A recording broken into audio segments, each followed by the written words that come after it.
Should Dave Chappelle be canceled?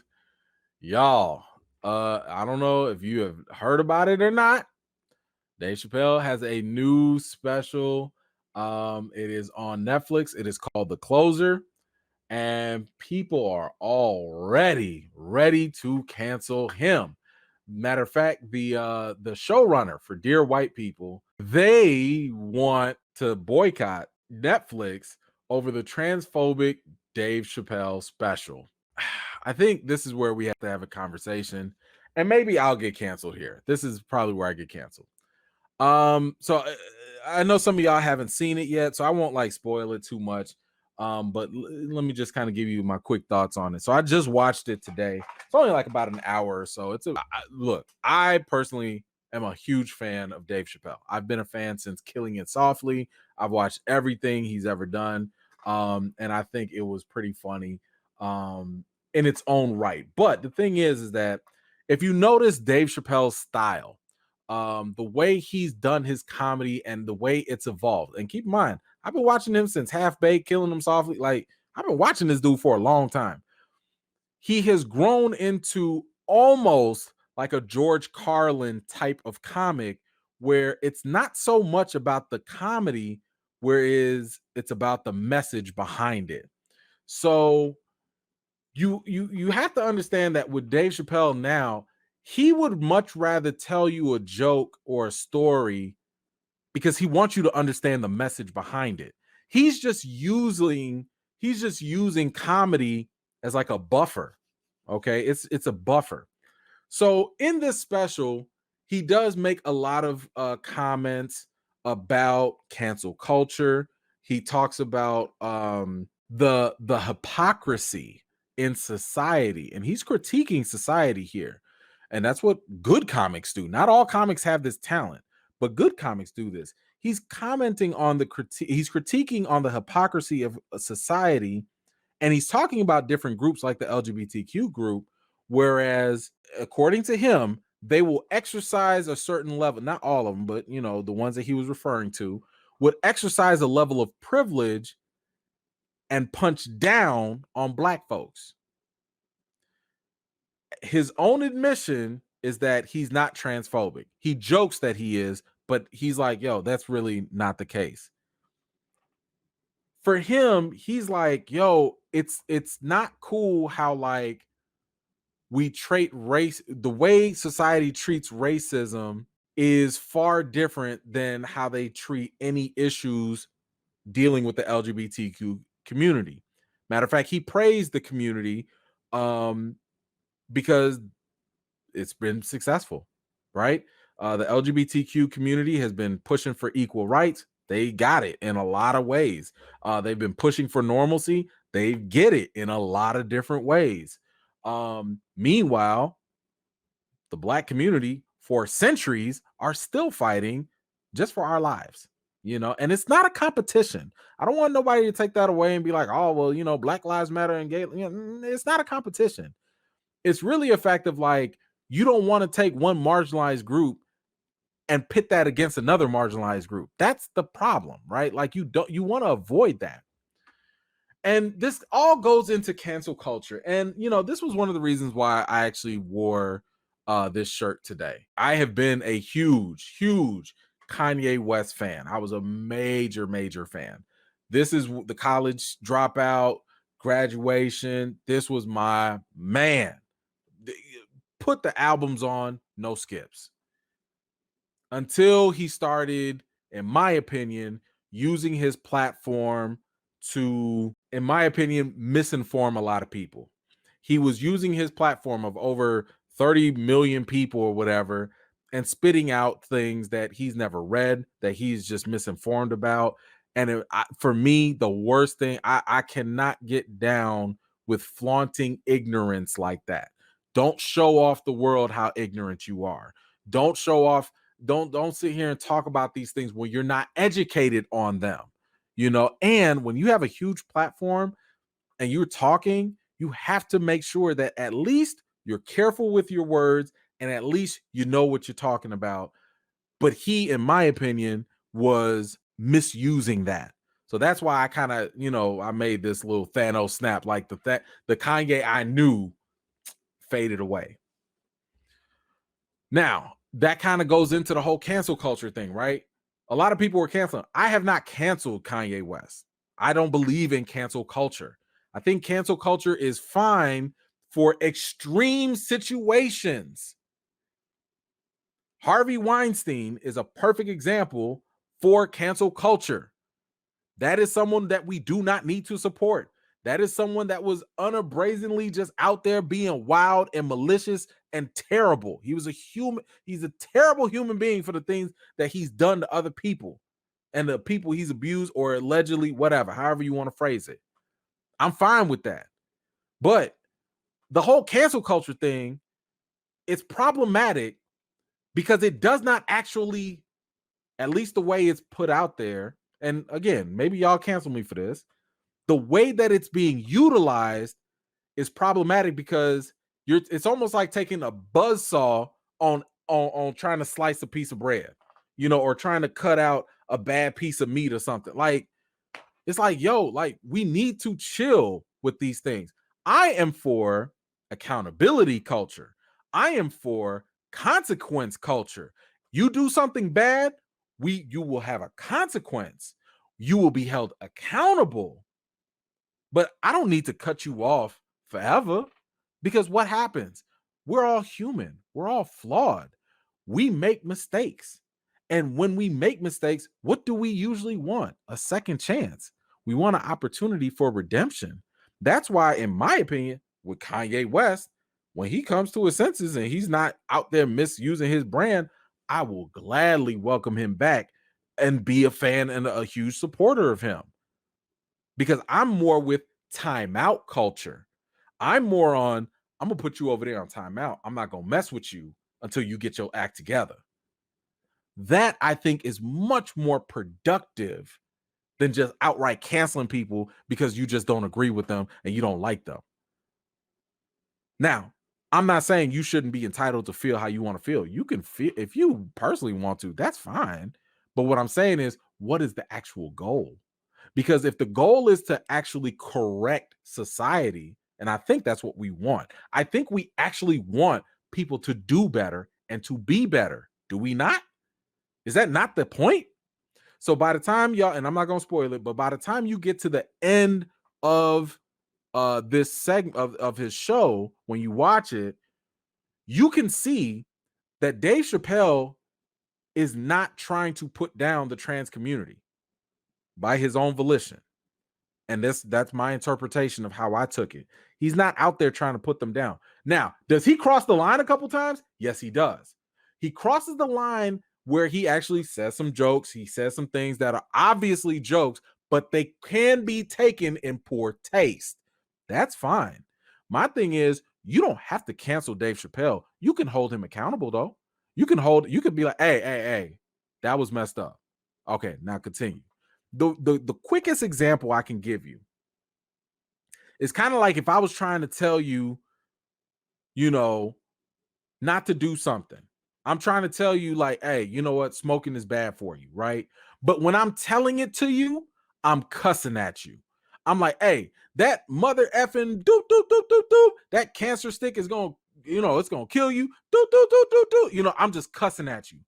And rather than you taking the message of me looking out for your health, you're more focused on my cuss words. And I feel like that's kind of what's happening right now in this culture right now. I think people are more triggered by the jokes that he made in jest. And I'm not saying they were good. I'm not saying they were bad. I'm just saying the jokes are superficial. The jokes that he makes are superficial at best. And he acknowledges that. You can tell when he talks about, like, the rape or molestation and all that stuff. Yeah, it's clearly a joke. You don't have to laugh at it. You don't have to. And if you do, okay, whatever. That's your personal sense of humor. But that's not the point. The point is not the joke. The point is the underlying message. And he is very clear at the end of the day what he says. And again, I don't want to ruin the spoiler, or I don't want to spoil the ending, but The very last thing that he says I thought was so critically important. And anybody who is like outright trying to cancel him, just outright, I feel like you just proved his point. I feel like if you just want to cancel him because the jokes were offensive, I get it. You're entitled to your sensibilities, but you are missing the point. And the point at the end of the day is, if we're trying to be a better society, we're trying to make people better, we shouldn't cut off the people that are willing to be better and to do better, and the people that are willing to have a conversation. We should not be cutting people off. We should not be canceling people that are seeking to better themselves, right? There are people out there, let's say you say something homophobic, and let's just say it was based off of ignorance. You should be criticized. You should be held accountable. But do we throw you out in the wolves, or do we give you an opportunity when you want to educate yourself? You want to redeem yourself. Do we keep the door closed? No, because we wouldn't want that to happen to us. Treat others the way we want to be treated. I would hate if I made a mistake and y'all just shut me out forever and never gave me a chance to apologize, never gave me a chance to redeem myself. I would hate that. Wouldn't y'all? If you made a mistake, or if you said something wrong, or you said something in the past, society done changed, and then somebody called you out on it, wouldn't you want an opportunity to be like, oh man, that was messed up. I'm a different person now. Hey, don't judge me off of this. So for me, I'm like, yo, if you want to criticize and hold Dave Chappelle accountable, I'm not saying you shouldn't. Absolutely, you should. And I think he would be 100% willing to, he's open to that. He says that. As Marcus pointed out earlier, he has a conversation and a relationship, or he had a relationship with a trans person, and that changed his perspective. That one interaction, that one relationship changed his perspective. However, that person didn't cancel him. They worked with him. They talked with him. Now, I'm not saying that, just because you have that one trans friend, all of a sudden you have a pass to do whatever you want. What I'm saying is, when you look at like organizations like GLAAD, and all these other, LGBTQ organizations, my problem is the fact that they out here talking about boycotting, they talking about canceling Netflix, they talking about doing all these extra things rather than reaching out to him when he's basically said, I'm here. Not in a confrontational way. He's like, yo, I'm here. I mean, no disrespect to y'all. I'm here. Why is your first step not, hey, what you said was messed up, but let's have a conversation? And maybe you don't feel like it's your right to have the conversation. Maybe you don't have to, because look, I can tell you this right now. As a Black person, it's tiring sometimes educating non-Black people about racism. I totally get that. And I can understand for LGBTQ people, maybe it's a similar thing. However, again, this goes back to the bigger thing. What is the goal? What are we trying to do? Do we want society to be better? Do we want people to be better? Well, we can't do that if we just throwing people out. And here's the other problem. We live in such a divided society nowadays that when you do these extreme actions like boycotting, canceling, and guess what happens? All you do is embolden the other side. This man, the day after all that stuff was happening, he gets a standing ovation amid the controversy. And he's like, yo, if this is what being canceled is, I love it. He went and did another show right after that Netflix special, and he got a standing ovation. So what is gained here? You just riled people up. You got people mad at Dave Chappelle. You want to cancel him. And then you got people cheering for him. But in between all of that, nobody's having a conversation to talk. And that's where I'm coming from. If you want to cancel Dave Chappelle, if you want to root for him and you support what he's saying, where's the common ground? Where's the conversation so that we can bridge that together? He is bringing up valid critiques about society. His critiques are valid. I agree. You might not agree with the approach. His swearing, his jokes, I get that. Some of those really do cross the line. But where is the middle ground? Because at the end of the day, where are we going to go? Clearly, Dave Chappelle's not getting canceled. Clearly, that's not going to be a thing. He's going to do more specials. He just is. But until there's an actual open conversation about the conversation or the topics that were discussed, no real movement is going to happen. There's not going to be any traction. There's not going to be any growth. There's not going to be any acceptance. There's not going to be any understanding. And the problem that I have is the fact that he actually extended that olive branch. Yes, it's in the midst of some crap that he said, but people, I mean, he still left that door open to be like, let's talk. So, cancel culture, y'all ready to talk? Or are you just going to cross your arms and just be mad and stomp your feet and walk away? Because guess what? That's not going to stop him. As you can see, that's not going to help. Is it your responsibility to do that? I'm not going to put that on folks. But I'm asking the question, what do you want? Because cancel culture does not work. It's not that effective when we apply it on too many things. I think we need to reserve that trump card. Look, cancel culture should be like that big joker in spades. Okay? Save that sucker for the end. You don't play that card to the very end. You don't need that for everything.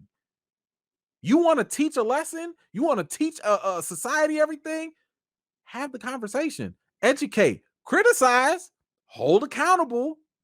Give consequences. But you ain't got to pull out the big joker every single time. It's clearly not always going to work.